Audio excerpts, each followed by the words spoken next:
Welcome to Nevada Newsmakers. On the broadcast today, Addisu Demissie joins us. He's the campaign manager on a national basis for the Cory Booker presidential run.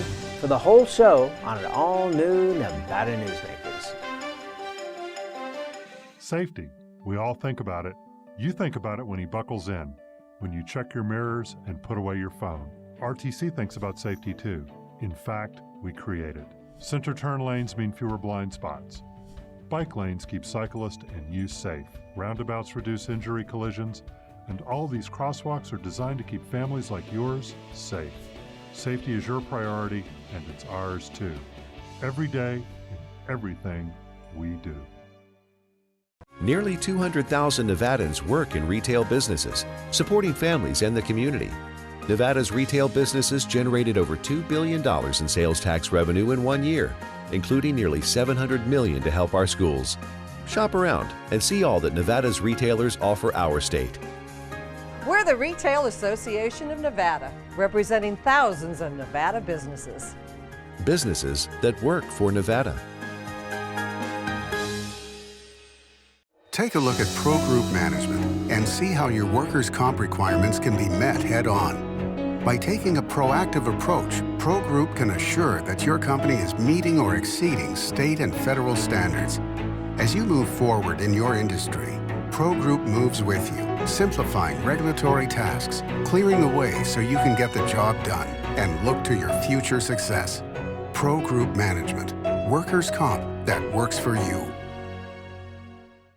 Early in the morning or throughout the night, professional truck drivers are on the job, serving you, safely moving freight that's crucial to our economy. From the oldest industries to our newest innovators, from the exotic to the everyday, trucks are everywhere, moving everything. Never afraid to embrace a future that makes Nevada and our nation stronger. Trucking moves America forward. This is Nevada Newsmakers with host Sam Shad, a no-holds-barred political forum. Now, from the Nevada Newsmakers broadcast headquarters, here is Sam Shad. And back on Nevada Newsmakers, we're delighted to welcome to the program Addisu Demissie. He is the, did I get that right? You did. Okay, you all right, did. Awesome. National Campaign Manager for Cory Booker 2020. Pleasure to have you on the program, sir. It's very, very good to be here. Couple of things that I want to talk about you first. You were the political director for Organizing for America for President Obama. How was that experience? Great. I mean, it was right after his first election in 2009. I was the first one to have that job, and most of my job was working towards getting healthcare reform passed for basically a year and a half almost, it felt like, and an amazing experience, an amazing man, and you know, that law obviously is helping a lot of people across the country now, and 9 years later, so it was a proud moment.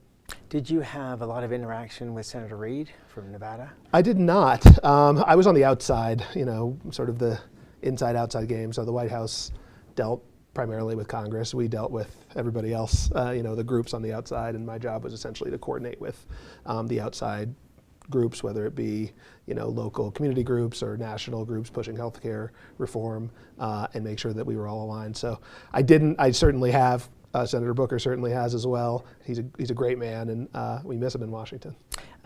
Did it surprise you that when the Democrats had the 60-vote margin in the Senate, it was still not an easy walk to get that bill passed? You know, at the time in 2009-10, yes. Now, a little older, a little wiser, no. You know, democracy is messy. The Democratic Party is a diverse party of opinions, not just of race and gender and other diversity. And so, but it wasn't honestly just that. I mean, it was basically holding it up for, we need this to get this done. Yeah, but 60 votes is a pretty high threshold for anything. Frankly, the fact that we were able to get it for such what I believe is still a progressive piece of legislation is a pretty remarkable achievement, not just for President Obama, but for Senator Reid as well. And so in retrospect, you know, it is to get the entire Democratic caucus to vote for anything is a difficult challenge. But Senator Reid was able to hold the caucus together, and that he deserves a lot of credit for that, as does the president. One of the other things that you've done was you were the campaign manager for Gavin Newsom. Yes. That must have been quite an experience. It was California. It was something else, yeah. It was just guess it was just last year. It feels like I know. It feels like ages ago. It's called decompression. It is called, yeah, exactly. I jumped right. I actually basically jumped right from Governor Newsom's inauguration to fly to Washington to start planning for Senator Booker's presidential campaign. So I haven't had much of a break, but it was great. I think Gavin is doing an amazing job across the border here. I know he's a good and decent person, and he cares a lot about California. He cares a lot about a number of issues, but he's motivated by the right things. And people like Gavin, people like Cory, people like President Obama, those are the type of people I work for. I work for people that I think ultimately are motivated by the right things and in it for the right reasons. And policy, a lot of things can change. Sometimes, like with the fires that are happening in California right now, you can't anticipate necessarily what's going to be in front of a governor, in front of a senator to vote for. But if people are motivated by the right things, I think they're going to make the right decisions. Of all the choices, why Cory Booker? Yeah, well, I would say a couple reasons. One, I worked for him, 6 years ago for his Senate race. We're actually coming up on the anniversary of his swearing into the Senate, and I saw him up close and personal. And it's something obviously I have a privilege of being able to do that. But to see somebody who has such a deep moral core, somebody who again is in it for the right reasons and who truly believes that together we can make our democracy stronger and our country better, is just somebody I wanted to work for. But more explicitly to this election cycle, I think we need somebody who can repair the damage that Donald Trump has done to this country. And it's going to take policies and plans, yes, but I think it's going to take somebody who is a healer and somebody who is a uniter and somebody who can stitch this thing back together again. And we continue to be torn apart. And for his entire career, for his entire life, Cory's been somebody who can do that. And ultimately, it's not just about beating Donald Trump, it's about what we can do the day after Donald Trump is gone. And it's going to take somebody who can bring us together. Cory's done it, he can do it, he will do it. And I believe he'll be a great president for these United States. Are you surprised that Barack Obama is being attacked by the Democratic candidates? Not all of them, obviously, but some of the Democratic candidates. He accomplished, whether you agree with him or not, he accomplished a lot of things in 8 years. Look, I couldn't agree more about that. I actually don't think that the Democrats are really doing that. I think even President Obama would say he had some successes, he had some failures. There are things he wished he could do differently today if he knew then what he knows now after 8 years of being president. And so, ultimately, I think we have to build on the legacy that President Obama has laid for us, whoever the next Democratic president is. And what Cory is saying, and I think what a lot of the Democrats are saying, is look at what just 3 years of Donald Trump has done after 8 years of, I think, a successful presidency, getting us out of a great recession, passing universal health care, passing reforms on the financial industry, and so on and so forth. And so that is a great foundation on which to build, but we have a lot more to do, and even President Obama would admit that. One of the things that has impressed me about Senator Booker is that on recent trips to Nevada, a lot of the Democratic candidates, to me, were pandering to the individual groups that they were talking to.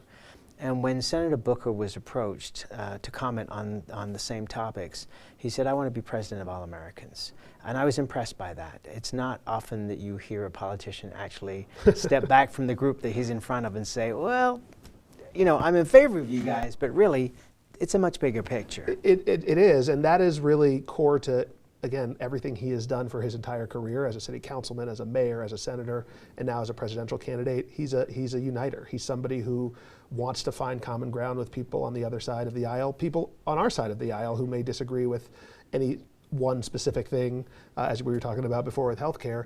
You have to know that folks who are in politics for the most part are in it for to make their communities better, and we can disagree on specific issues, but we have to be focused on the larger mission, which is doing something for people. And so the Democratic nominee for president is going to need to be somebody who can bring together the various wings of the Democratic Party, progressive and moderate, going to need to bring together the racial diversity of the party and appeal to all of them. But that can't till after the primary. Yeah, but our case and Cory's case is that that's the nominee that can beat Donald Trump, and that's the person who can ultimately not just beat Donald Trump, but do something for people once we're in office.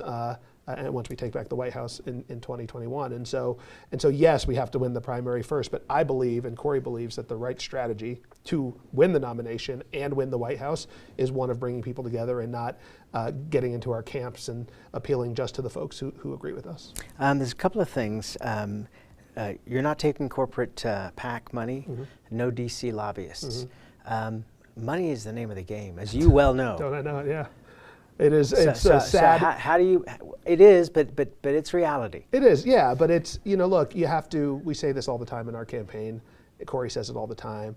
You have to live your values, and I think people reward you for that, both with small dollar contributions. If you go to corybooker.com, folks, most of our contributions are small dollar contributions, or most of our contributors are small dollar contributors. But people reward you for standing up for what you believe in and practicing what you preach. And do you really think so? At this point in the game, you don't think that it's the soundbite? It's trying to get that place on the debate stage. It's at this point with some of the Democratic candidates, how much stuff can we offer for free? I mean, maybe for some, but not for Senator Booker. And our message and our campaign is laser focused on the people who are going to caucus here in Nevada on February 22nd, the people who are going to vote across the country from February to June. And I think most voters, that may work on amongst the activists, the folks who are the press, folks who are paying the most attention, but folks who are living their lives just trying to get by, struggling, one catastrophe away from everything falling apart, are looking for something more than that. They're looking for something more than the soundbite, something more than the attacks. And as long as we are in this, Cory is going to be speaking to those folks, the people who need a champion in the White House who's not thinking about how can I beat Republicans, but thinking about how we can unite Americans and how we can do something for them and not just win a political news cycle. Medicare for all. Where does Cory Booker stand on that? Yeah, it's a good question. So I would say it's a bit of a nuanced position, but he believes that single-payer system would be the best system if we were starting from scratch, but he also acknowledges the political realities that we talked about at the beginning here, which is to get 60 votes or even 51 votes for that in the Senate may be difficult, let alone the House. And so what he is focused on right now is the building blocks that get us towards universal health care, whatever that looks like. And we have to, he's not an ideologue about Medicare for all or about health care in general. What is going to get costs down and coverage universal? And so the steps that we have to take there, we can lower the Medicare eligibility age, we can create a public option, okay, we can lower prescription drug costs. To what age? To what 55. Age? Okay. 55. Because that does make a lot more sense. Yeah. Because I think a lot of people look at Medicare, who are on Medicare, and say, well, we paid into that our entire lives. Why would we suddenly give it to everybody when they've never paid for it? Well, the reality is we're not starting from a blank slate, right? We see other countries, Canada, European countries, they're providing health care to everybody at lower cost than we are. But we do realize that people have health insurance in this country, thanks to Obamacare and other things. A lot of people have private insurance and they like it. And so we have to work within the confines of the system that a lot of people like and a lot of people don't like. As we take steps towards Medicare for all, as we take steps towards universal health care, whatever it looks like, we have to do the pragmatic things that lower costs and increase coverage. And that is what matters. And we can't sacrifice progress on the altar of purity, ideological purity. That's not something Cory will do for health care or frankly any other issue. One of the things that's interesting is I talk to doctors, and sadly I'm at an age where I speak to a lot of doctors these days. Yeah. They talk about how many people that go to doctors because they're lonely. They need somebody to talk to. That drives up the cost of medicine insanely. And also, our healthcare system is often a health crisis system, right? We are treating people at the back end of problems instead of doing preventative health care, instead of doing front end things that will lower the cost on the back end. And emergency rooms should not be primary care rooms, but they are a lot of times, and a lot of the reason for that is that healthcare is so expensive or people aren't covered, and so they wait until the last possible minute and they come into an emergency room or into a hospital, and at that point it costs hundreds of thousands of dollars to treat them. And so we just have to have a sane system is really what it comes down to. And I think thanks to President Obama and Senator Reid, we have moved way better than we were in 2008 to now in 2019, but it's going to take more steps and along the way to get us to something that makes sense, where people feel like they have coverage, and they can go into a doctor or a primary care physician or whatever it might be, and do the smart things to avoid the catastrophes on the back end. One of the things that obviously has come up a lot in this campaign is paying off student debt. In this state, as in other states now with unemployment rate below 4%, and 3.5% across the country, which is phenomenal when you look at it. It's virtually zero unemployment. Yep. But we need lots of tradespeople. Yes. So the idea that went on for so long that turned the university system into big business, we're now looking and saying, hey, you can get into a trade. You don't have to go to university. Where does Senator Booker sit? He's right there. Look, he's for debt-free college and lowering college costs. One of the things he talks about all the time is that, we can increase Pell Grants or federal assistance for paying for college 50%, but if the cost of college is going up through the roof, which it is, 60, 70%, it's basically just a wealth transfer or a money transfer from the federal government to the university system. That's not actually helping the kids who want to get into college. But debt-free college is an important goal, but we have to realize, and Cory talks about every single day about apprenticeships. We only have a limited time. Yeah, what does that actually mean, debt-free college? Does that mean that we as a people pay for kids to go to college, or does that mean that we lower the cost of college? It means so people that can actually go, take a second job and still go to school. It means like that they did in the old days? It means that first of all, I believe if we lower the cost of college and do the smart and provide more assistance from the federal government, no student, no 21-year-old graduating from college should be crushed with student debt, because then they can't actually get ahead. And they can't invest in a home. They can't invest in their family. They're stuck doctors, basically. Lawyers. I mean, you graduated from Yale. I did. Yale Law. But I had a lot of student debt, and still do have some. But what we're doing is we're taking money out of.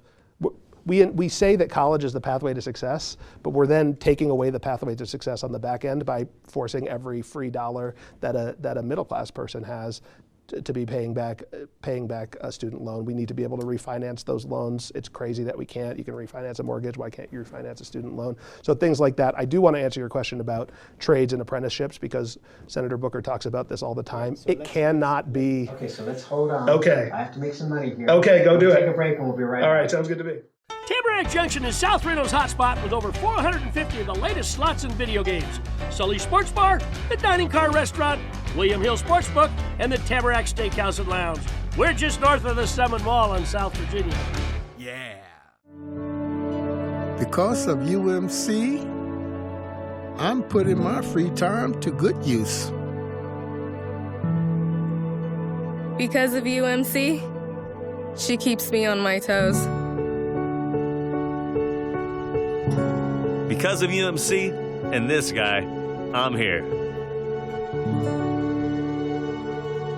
UMC, the highest level of care in Nevada. Hi, I'm Eric Robnett, owner of Home Energy Experts. Has this ever happened to you? Honey, did you remember to turn down the thermostat? Forgetting to set the temperature? Not fun. We can help. Our new smart thermostat keeps the temperature set for your comfort all by itself. I'm feeling hot now. To increase your comfort, go to homeenergyexperts.com for details. That's homeenergyexperts.com. The signs and symptoms of cataracts can start out small with subtle changes in your vision. So don't wait. Be proactive and take your vision into your own hands. If you're experiencing the onset of cataracts or just have questions, contact your eye care professional or call Eye Care Associates of Nevada today. Dr. Hiss has years of experience specializing in the surgical correction of eye disorders and has completed over 84,000 vision correcting procedures. At Eye Care Associates of Nevada, we'll change the way you look at the world. The Tamarack Junction Steakhouse is known for signature steaks, handcrafted cocktails, and world-class wines. Join us Thursdays and Friday nights from 4:30 to 6:30 in the Steakhouse Lounge for live music, gourmet plates, and well-priced wines, just north of the Summit Mall on South Virginia. This is Nevada Newsmakers. And back on Nevada Newsmakers, we continue our conversation with Addisu Demissie, National Campaign Manager for Cory Booker 2020. I want to give you a chance to answer the question about trades. Yes, it's, college, I said before, college we say is a pathway to success in this country, but it is not the only pathway, and many people in this country, many people in this state do not need or shouldn't necessarily go to a four-year university to advance their careers, especially in this new economy where jobs are changing multiple times over the course of a person's career. So we have to invest in trades, apprenticeships, programs, community colleges, and do the things that allow for mid-career transitions, and also folks for whom four-year college isn't the right choice. The economy is booming in this country, and yet at this point, if we don't bring in more workers on almost every level, we're going to crash. Is there any talk in the Senate that Cory Booker is aware of actually passing any kind of immigration law? And I'm not saying immigration reform, I'm just saying something that says, you know, like the RASRO program, where we can import workers for jobs that are needed. I think under this president, no, is the honest answer. I think he has made immigration his touchstone issue, and frankly is doing moral vandalism to this country and how he talks about it and what he is trying to do. And I think anything that he would sign would take us in the wrong direction and not in the right direction. I think that's why we need a new president. One of the many reasons we need a new president, and Cory is somebody who believes we do need comprehensive immigration reform, but it has to start from a humane place. It has to start with understanding people need to be in this country, people who are in this country and pursuing the American dream, certainly through no fault of their own. Dreamers and folks like that need to become full American citizens, and that we have to have a sane policy that, yes, protects the border, but also treats the people in this country with the dignity and respect that they deserve. If you look back now in the history books to see immigration reform from the late 70s through 86, you will see that at every opportunity the Senate took to blow this up, and the odds of this happening in this partisan climate, I would say, is zero for probably the next presidential cycle. You know what? I'm a prisoner of hope. Well, I'm hopeful too, but I watched that get blown up so many times, and I think the best shot we had was McCain, President Bush, and Harry Reid, and it blew up when McCain decided to run for president. Let's take one more break and we'll be right back. Good. Dimitri Prine here for Design Outdoor.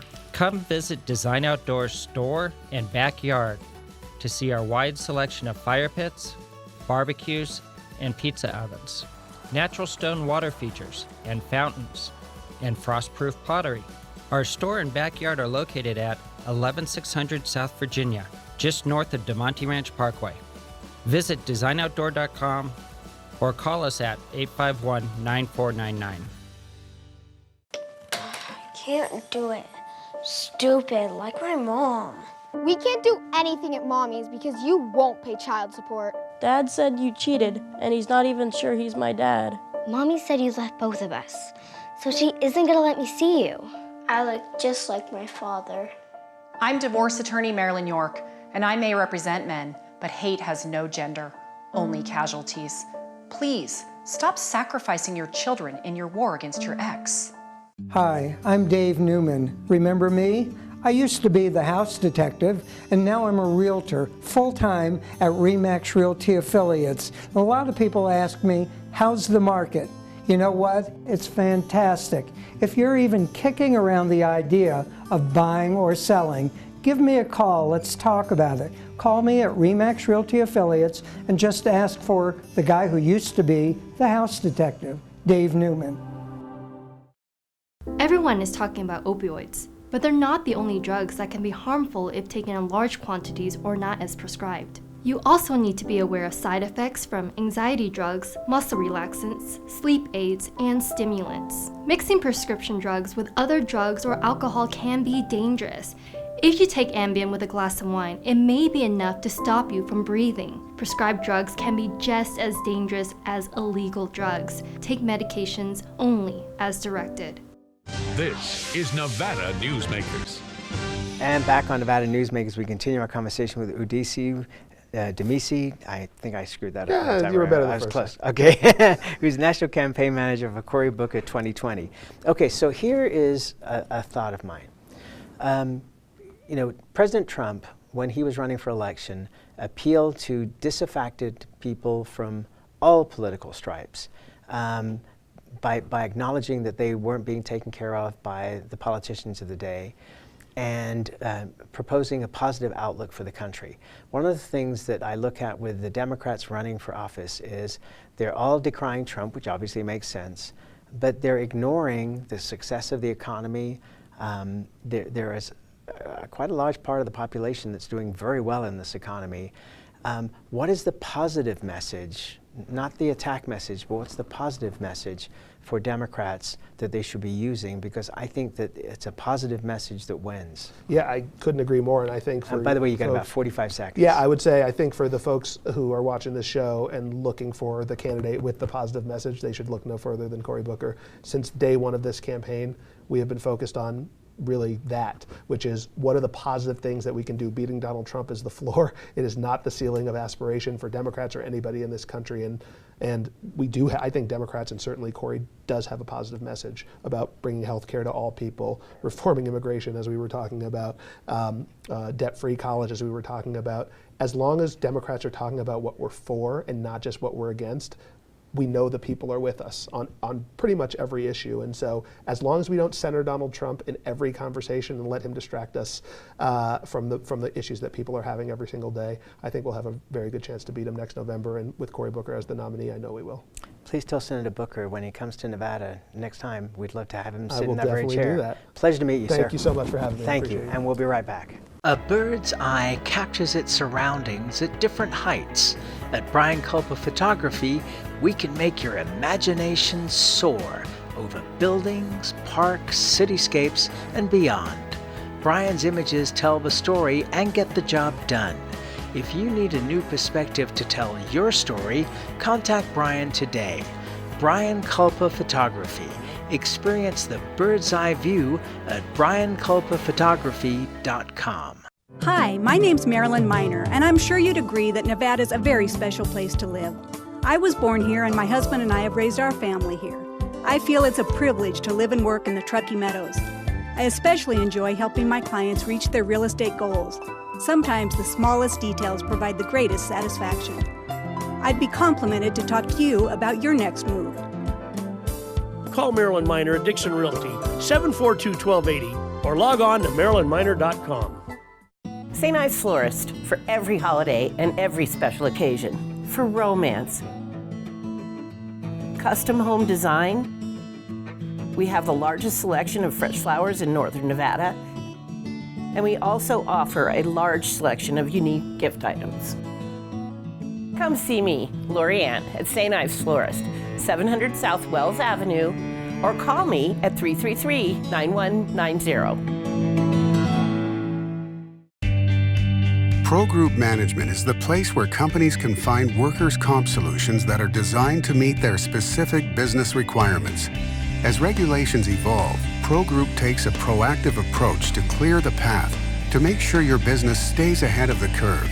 Knowing your workers' comp program is optimized, you can focus on other important matters related to your growing business. Pro Group Management, workers' comp that works for you. You can watch Nevada Newsmakers anytime online, podcasts, or on YouTube. We'll see you on the next broadcast.